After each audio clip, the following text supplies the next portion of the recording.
Hello everyone, welcome you all complete revision in 9 minutes. तो देखते हैं आज का हिंदू हमसे क्या कहता है। सबसे पहली न्यूज ये है कि ग्रीस ने हमारे honourable prime minister mister Narendra Modi को अभी अभी अवार्ड दिया है, जिस अवार्ड का नाम है the grand cross of the order of honour. तो बेसिकली ये क्यों दिया है और इसकी बैकग्राउंड इन्फॉर्मेशन जान लेते हैं। सो आफ्टर 1983 ये हमारे सेकंड प्राइम मिनिस्टर है जिन्होंने ग्रीस विजिट किया था। आई थिंक इससे पहले इंदिरा गांधी जी ने ही विजिट किया था, उसके बाद हमारे मिस्टर मोदी ने विजिट किया है।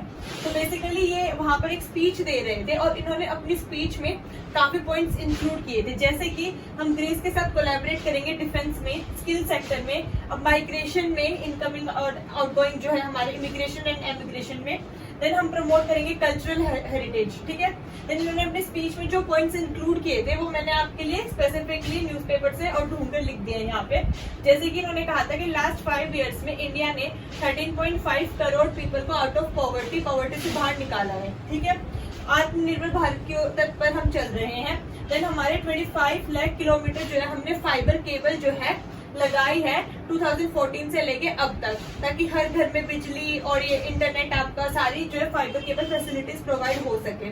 बेसिकली ये इतना हो गया जैसे कि आप अर्थ से मून तक का जो है डिस्टेंस ले सकते हो, और वो भी 3 to 4 राउंड्स। ठीक है, देन उसके बाद हमारा जो है साइंस एंड टेक्नोलॉजी में जो हमने एडवांसमेंट की, हमने अभी देखा ये चंद्रयान 3 के बारे में। ठीक है, अनहिडन फैक्ट। देन उसके बाद हमारी जो कनेक्टिविटी है रोड की और रेलवे नेटवर्क्स की, वो भी हमने काफी इंप्रूव की है in the past recent years. ठीक है, देन हमने ट्रेड अपना इंक्रीज किया है और हम कह रहे हैं आगे फर्दर हम इंक्रीज करेंगे टिल 2030 तक ग्रीस के साथ। देन डिफेंस, एजुकेशन और स्किल डेवलपमेंट पे इंडिया और ग्रीस जो है मिलकर काम करेंगे। देन हमारे नेशनल सिक्योरिटी एडवाइजर, ठीक है, जो मीटिंग्स जो है अब ज्यादा से ज्यादा होंगी between India and the Greece. Okay, साथ में मैंने ये एक फैक्ट लिखा है कि जैसे ग्रीस जो है वो टर्की और साइप्रस से उसके मतभेद चलते रहते हैं, जबकि आपको पता है जो टर्की है वो पाकिस्तान की साइड काफी ज्यादा उसका झुकाव है। उन्हें वो आर्म्स एम्यूनिशन जो है सप्लाई करता रहता है, कभी ड्रोन सप्लाई करता है। तो इसलिए हम भी चाहते हैं कि भाई जैसे ग्रीस टर्की का दुश्मन है, तो दुश्मन जो है दुश्मन का दोस्त होता है, और टर्की पाकिस्तान को सपोर्ट करता है। तो इसलिए हम भी चाहते हैं कि हमारे रिलेशन जो है ग्रीस के साथ काफी अच्छे से बिल्ड हो जाए, ताकि फ्यूचर में अगर हमें कभी नीड हो तो हमारा भी जो है एक फ्रेंड है काफी ट्रस्टेबल।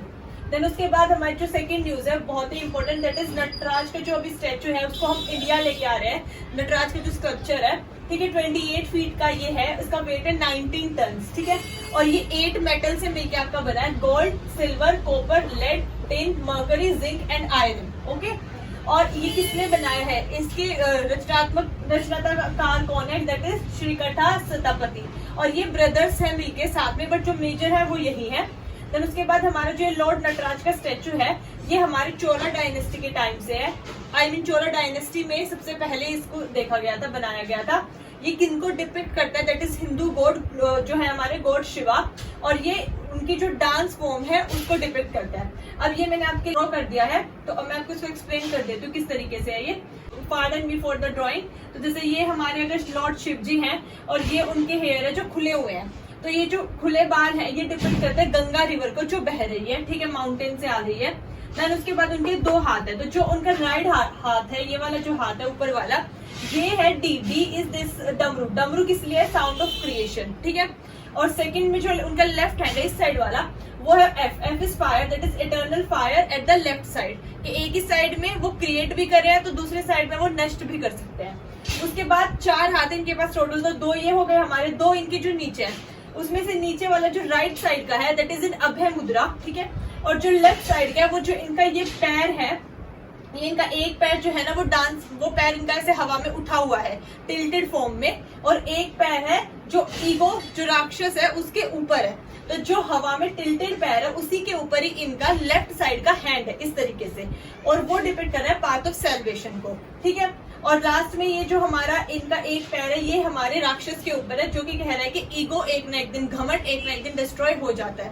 तो बेसिकली सबसे ऊपर इनके राइट साइड में डमरू है, देन इस साइड लेफ्ट साइड में फायर है, देन इनका जो राइट साइड का नीचे वाला हाथ है वो अभय मुद्रा में है, लेफ्ट वाला इनके लेग के ऊपर से आके सैल्वेशन का पाथ दिखा रहा है, और दूसरा जो इनका पैर है वो ईगो डिस्ट्रॉय के लिए दिखा रहा है हमें। ठीक है, तो ये इनका पूरा पोस्चर हो गया चोला डायनेस्टी के टाइम से।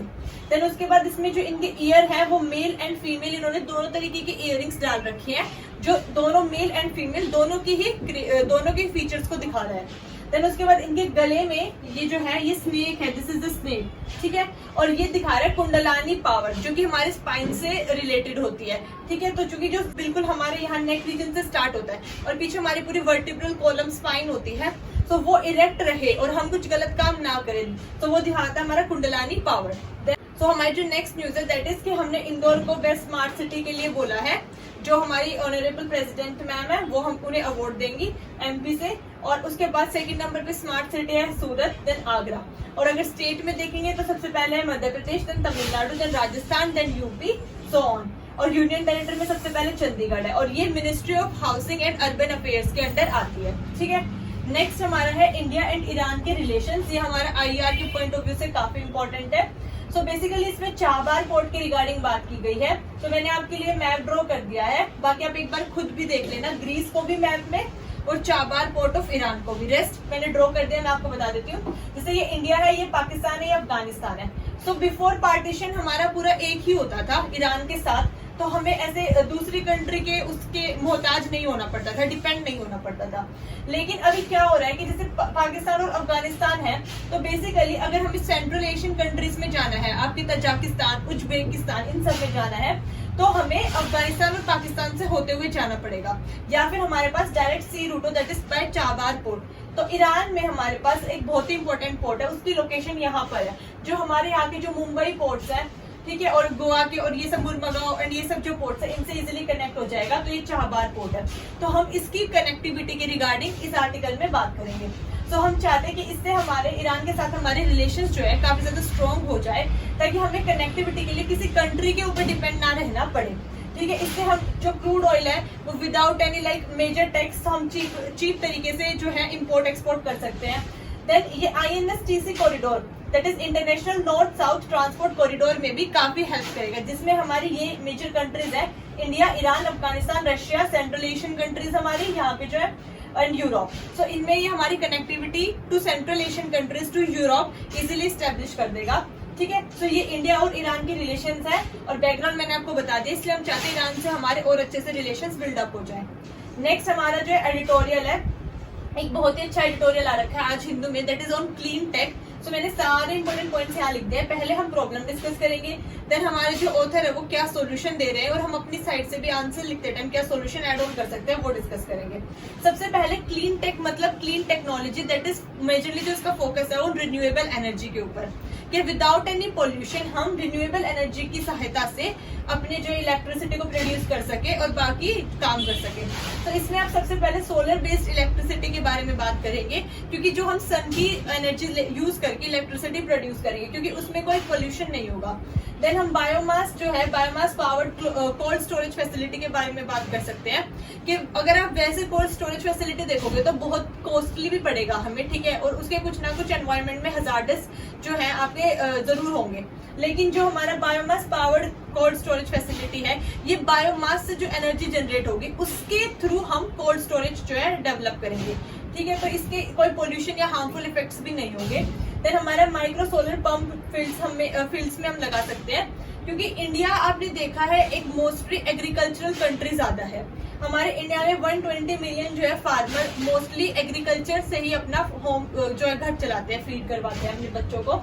तो इसलिए हम वहाँ पे फील्ड्स में माइक्रो सोलर पंप इंस्टॉल कर सकते हैं। जो आपके वाटर पंप्स हो गए वो आपके सोलर एनर्जी की हेल्प से चलेंगे, रेदर देन आप डायरेक्ट इलेक्ट्रिसिटी यूज कर रहे हो। उसके बाद हमें DRE that is decentralized renewable energy पे फोकस करना चाहिए। इसका मतलब है आपको सेंट्रलाइज मतलब एकत्रित करके नहीं रखना है, आपको डिस्ट्रीब्यूट करना है, डिसेंट्रलाइजेशन करना है रिन्यूएबल एनर्जी का, ताकि पोल्यूशन कम से कम हो, क्लाइमेट चेंज कम से कम हो और हमारे एनवायरमेंट पे कम से कम इफेक्ट पड़े नेगेटिव थिंग्स का। देन उसके बाद इसमें हम एग्जांपल दे सकते हैं आंध्र प्रदेश का। उन्होंने अभी अभी biomass powered cold storage facility, micro solar pumps in the fields, ये सब ऑर्गेनाइज करके देखे थे और वो काफी हद तक सक्सेसफुल भी रहा था। ये हमारे ऑथर खुद ही मेंशन कर रहे हैं। देन उन्होंने बाद में कहा है हमें कि हम इनको चक्रास, हमारे चरखास जो है, लूम्स हो गए, हमारे फैक्ट्रीज हो गई, इनमें भी हम सोलर एनर्जी रिन्यूएबल एनर्जी से इजीली वर्क करवा सकते हैं, क्योंकि जो हमारे 37 मिलियन जो पीपल हैं वो इस चीज से काफी इफेक्ट होते हैं। तो हम क्यों ना हम renewable energy, clean tech energy को यूज करके उनके लाइवलीहुड के लिए ज्यादा से ज्यादा अपॉर्चुनिटीज ग्रीन वे में बनाएं। देन इसके आप सॉल्यूशंस में मेंशन करना हमारी पीएम मुद्रा स्कीम है, प्रधानमंत्री मुद्रा स्कीम, ये कोलेटरल फ्री है। इसमें क्या होता है कि जैसे बैंक में हम जाते हैं तो वो किसी न किसी चीज के लिए कोलेटरल बोलते हैं, आपको रखने के लिए कोलेटरल दो तभी वो हमें लोन देंगे।